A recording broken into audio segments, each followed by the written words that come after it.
They lifted their glasses like they were celebrating a victory, my defeat their chosen toast. My father's tone was calm, practiced, the kind of cruelty that comes easily with years of use. Some children make you proud, he said, and others just take up space. My sister laughed like she was auditioning for approval. My mother didn't defend me. She just traced invisible patterns on the tablecloth with her eyes. I didn't argue. I looked at my untouched plate and said evenly, "Good thing I got my own place 20 minutes away. From now on, the rent, the utilities, the insurance, that's all yours." The room froze. A silence, so thick it hummed in my ears. Then my sister smirked. You can't even afford your own life, Mia." I smiled back. "You'll find out soon enough." They had always believed I was theirs to control. Every accomplishment, every step forward, they claimed ownership. They paid for 1 semester college and never let me forget it. "We gave you a chance," my father used to say, as if my life was a loan he expected interest on. I didn't waste it. While they mocked me, I built something real, a small analytics startup that grew faster than I ever admitted. They thought I was a mid-level employee at some marketing firm. They never questioned how I bought my car, my apartment, or how I stopped asking them for anything. They just assumed I was lying, as always. The betrayal came disguised as family. One night, my sister called crying. "Dad needs your signature," she said. "It's just a refinance. Please, it's urgent." I signed. I shouldn't have. A month later, a notice came. My name was tied to a $180,000 mortgage. Their mortgage, the same house where they now sat toasting me. When I confronted them, my father actually laughed.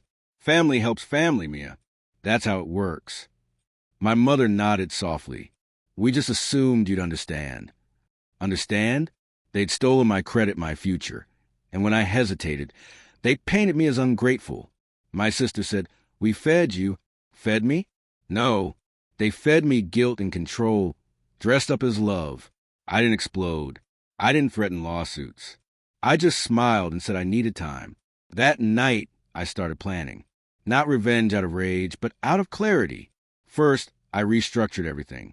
My company, my accounts, my assets, all moved out of reach, legally and quietly. Then I went to the bank. Their forged documents, falsified income statements. It was all there. Fraud leaves fingerprints, and I had them all. I handed everything over. 6 months of silence followed. Then one morning, my father called. His voice wasn't proud anymore. "They're taking the house," he said. "You did this." I didn't answer. He screamed, cursed, begged, then went quiet. I hung up. Tonight was their family dinner, their attempt at closure. They thought I'd come to make peace, to help again. Instead, I came to watch them drink wine they couldn't afford in a house they no longer owned. When my father raised his glass to mock me again, I smiled. "From now on, everything's in your name again," I said softly. "The property, the loan, the insurance, all transferred back last week. You might want to check your mail." My sister's face went blank. My father stopped breathing for a moment. My mother looked like someone had pulled the floor from under her. They knew. I didn't have to explain that I'd reported the fraud, that the accounts were frozen, that the house would be gone in days. The silence around the table said enough. My sister whispered, "You ruined us." I met her eyes. "No, you ruined yourselves." I stood, thanked them for dinner, and left. Behind me, the house loomed like a memory already fading, hollow, broken, and no longer mine to bear. As I drove away, city lights came into view. My city, my name, my life finally my own. For the first time, the silence in my car wasn't heavy. It was clean, peaceful. They once raised their glasses to my failure. Now, I raise my freedom to their ending, and I don't need applause. Just distance. 20 miles is enough.